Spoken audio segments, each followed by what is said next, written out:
Hanya gara-gara seorang wanita gundik yang diperkosa dan mati, mereka membasmi suku Benyamin, yang tidak lebih adalah suku saudara mereka sendiri. Balas dendam mereka sangat mengerikan.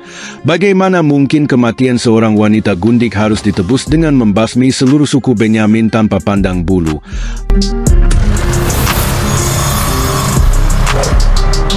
Kalau Anda menyaksikan hari-hari ini bagaimana kekejaman Israel membasmi manusia sipil, laki-laki, perempuan, anak kecil, tua, muda, wanita, semua dibasmi, ribuan orang meninggal. Kisah seperti ini juga pernah terjadi ribuan tahun yang lalu. Saat tragisnya mereka adalah saudara suku mereka sendiri, satu dari 12 suku Israel, yaitu suku Benyamin. Anak kecil, ibu-ibu, wanita, kakek, nenek semua dibasmi dan korbannya tercatat puluhan ribu. Padahal si gundik tersebut bukan wanita baik-baik, tetapi wanita yang berselingkuh dari suaminya. Suku Benyamin ini adalah suku dari saudara kandung Nabi Yusuf yang sangat dicintai oleh ayahnya Nabi Yakub alaihi salam.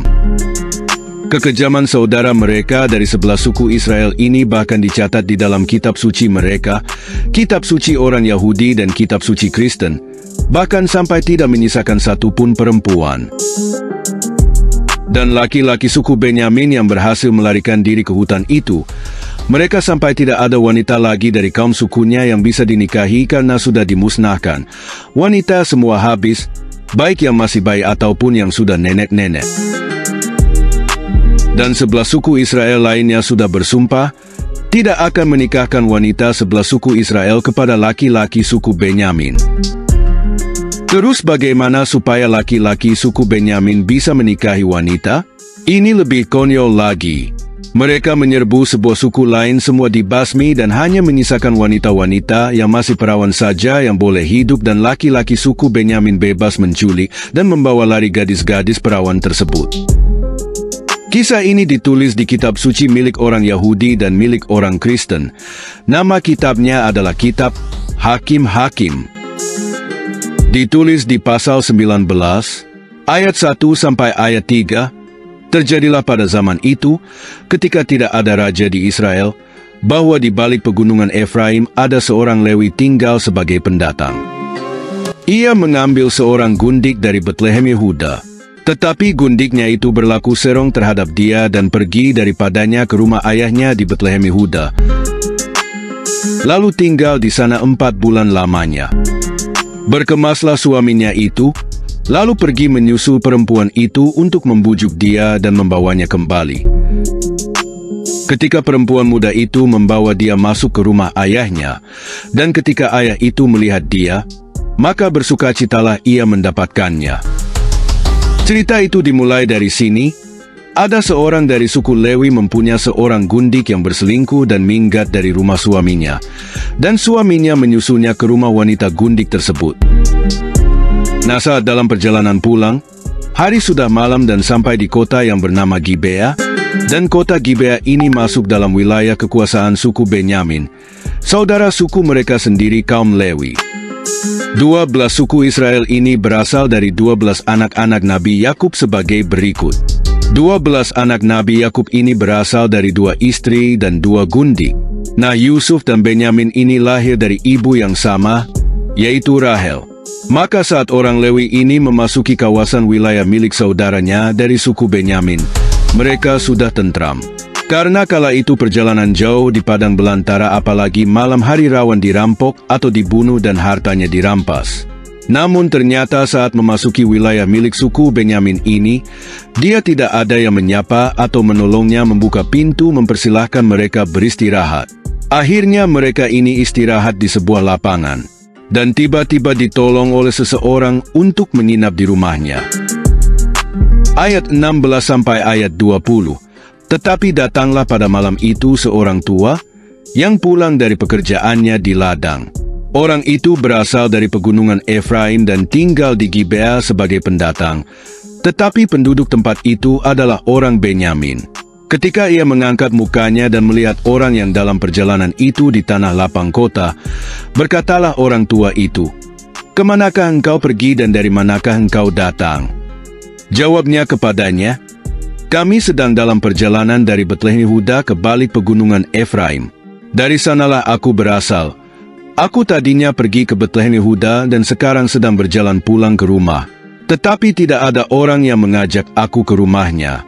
Walaupun ada padaku jerami dan makanan untuk keledai kami, pula roti dan anggur untuk aku sendiri. Untuk hambamu perempuan ini dan untuk bujang yang bersama-sama dengan hambamu ini, kami tidak kekurangan sesuatu." Lalu berkatalah orang tua itu, "Jangan khawatir, segala yang engkau perlukan biarlah aku yang menanggung, tetapi janganlah engkau bermalam di tanah lapang kota ini." Ternyata saat sudah di dalam rumah orang tua tersebut, tiba-tiba rumah mereka didatangi oleh pemuda-pemuda dari kota tersebut dan meminta agar gundiknya diserahkan kepada mereka untuk dipakai beramai-ramai. Meskipun pemilik rumah sudah melindungi tamunya yang dari suku Lewi, tetapi mereka masih tetap ingin membawa wanita gundik tersebut. Ayat 25 sampai ayat 28. Tetapi orang-orang itu tidak mau mendengarkan perkataannya. Lalu orang Lewi itu menangkap gundiknya dan membawanya kepada mereka keluar. Kemudian mereka bersetubuh dengan perempuan itu dan semalam-malaman itu mereka mempermainkannya sampai pagi. Barulah pada waktu fajar menyingsing mereka melepaskan perempuan itu. Menjelang pagi perempuan itu datang kembali, tetapi ia jatuh rebah di depan pintu rumah orang itu, tempat tuannya bermalam, dan ia tergeletak di sana sampai fajar. Pada waktu tuannya bangun pagi-pagi, dibukanya pintu rumah dan pergi keluar untuk melanjutkan perjalanannya. Tetapi tampaklah perempuan itu, gundiknya, tergeletak di depan pintu rumah dengan tangannya pada ambang pintu. Berkatalah ia kepada perempuan itu, "Bangunlah, marilah kita pergi." Tetapi tidak ada jawabnya. Lalu diangkatnyalah mayat itu ke atas keledai, berkemaslah ia. Kemudian pergi ke tempat kediamannya. Ternyata gundik itu sudah mati dipakai beramai-ramai oleh pemuda dari suku Benyamin. Mayat tersebut dibawa pulang. Dan tahu apa yang dia lakukan? Yang dia lakukan sangat sadis. Kenapa? Ayat 29. Sesampai di rumah, diambilnyalah pisau, dipegangnyalah mayat gundiknya, dipotong-potongnya menurut tulang-tulangnya menjadi 12 potongan. Lalu dikirimnya ke seluruh daerah orang Israel. Ya ampun, mayat gundiknya dia potong-potong menjadi 12 bagian dan dikirimkan ke 12 suku Israel. Tujuannya adalah memancing amarah sebelah suku lainnya, agar suku Benyamin ini diberi pelajaran. Dendam inilah yang nantinya membawa kengerian luar biasa bagi seluruh kaum suku Benyamin. Maka sebelah suku yang lain tersulut amarahnya, dan mereka bersatu menyerbu suku Benyamin. Maka semua dibasmi, laki-laki perempuan, anak-anak kecil, besar dewasa, kakek nenek semua mereka basmi, bahkan tidak menyisakan sama sekali wanita yang bisa dinikahi kelak oleh orang-orang suku Benyamin. Semua habis, hanya tersisa prajurit laki-laki dewasa yang bisa lari ke hutan-hutan. Hakim-Hakim pasal 20 ayat 2. Maka berdirilah para pemuka dari seluruh bangsa itu, dari segala suku orang Israel, memimpin jemaah umat Allah yang jumlahnya 400.000 orang berjalan kaki, yang bersenjatakan pedang. Ayat 46 sampai ayat 48. Maka yang tewas dari suku Benyamin pada hari itu seluruhnya berjumlah 25.000 orang yang bersenjatakan pedang. Semuanya orang-orang gagah perkasa. Tetapi orang-orang Israel kembali kepada Bani Benyamin dan memukul mereka dengan mata pedang. Baik manusia, baik hewan, dan segala sesuatu yang terdapat di sana. Juga segala kota yang terdapat di sana mereka musnahkan dengan api. Habis satu suku, lenyap bahkan kampung-kampung mereka dibakar api. Semua penduduknya manusia bahkan hewan mati semua. Kekejaman yang luar biasa hanya karena balas dendam dengan satu orang gundik yang sudah berselingkuh lagi dari suaminya. Dan terhadap pasukan laki-laki dari suku Benyamin yang tersisa yang lari ke hutan mereka, sebelah suku Israel bersumpah tidak akan menikahkan putri-putri mereka kepada laki-laki dari kaum Benyamin selamanya. Sedangkan wanita-wanita dari suku Benyamin sudah habis, tidak tersisa satupun. Hakim-Hakim pasal 21 ayat 1, orang-orang Israel telah bersumpah di Mispa, demikian. Seorang pun dari kita takkan memberikan anaknya perempuan kepada seorang Benyamin menjadi istrinya.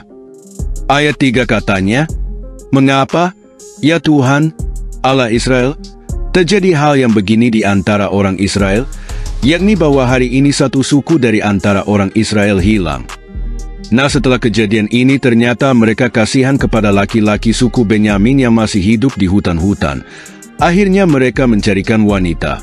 Dan cara mereka mencari wanita juga sadis, yaitu menyerbu kota lain dan hanya menyisakan wanita-wanita yang masih perawan saja. Selain itu, semua mereka bunuh bahkan juga hewan ternaknya. Sadis bukan? Ayat 6 sampai ayat 12. Orang-orang Israel merasa kasihan terhadap suku Benyamin, saudaranya itu, maka kata mereka, hari ini ada satu suku terputus dari orang Israel. Apakah yang dapat kita lakukan kepada orang-orang yang tinggal itu dalam hal mencarikan istri? Karena kitalah yang bersumpah demi Tuhan untuk tidak memberikan seorang pun dari anak-anak perempuan kita kepada mereka menjadi istrinya. Sebab itu berkatalah mereka, dari suku-suku Israel adakah satu yang tidak datang menghadap Tuhan di Mispa? Lalu tampaklah bahwa dari Yabes Gilead tidak ada seorang pun yang datang ke perkemahan jemaah itu. Lalu diperiksa jumlah bangsa itu, dan tampaklah tidak hadir seorang pun dari penduduk Yabes Gilead. Maka perkumpulan itu menyuruh ke situ 12.000 orang dari orang-orang gagah perkasa dengan memerintahkan kepada mereka, demikian, pergilah, pukullah penduduk Yabes Gilead dengan mata pedang, juga perempuan-perempuan dan anak-anak. Tetapi perbuatlah begini, hanya semua laki-laki sajalah dan semua perempuan yang telah pernah tidur dengan laki-laki harus kamu tumpas. Mereka menjumpai di antara penduduk Yabes Gilead 400 orang anak gadis, perawan yang belum pernah tidur dengan orang laki-laki. Lalu gadis-gadis itu dibawa mereka ke perkemahan di Silo, di tanah Kanaan. Nah, itulah kekejian kaum Israel kala itu, dan sekarang kita saksikan lagi kekejian mereka terhadap rakyat Palestina. Ribuan orang meninggal, anak-anak, wanita, kakek nenek semua habis. Kekejian ini ternyata sudah menjadi tradisi mereka. Maka benarlah kata Allah di dalam Al-Quran Al-Maidah ayat 64. Orang-orang Yahudi berkata, tangan Allah terbelenggu. Sebenarnya tangan merekalah yang dibelenggu. Mereka dilaknat disebabkan apa yang telah mereka katakan.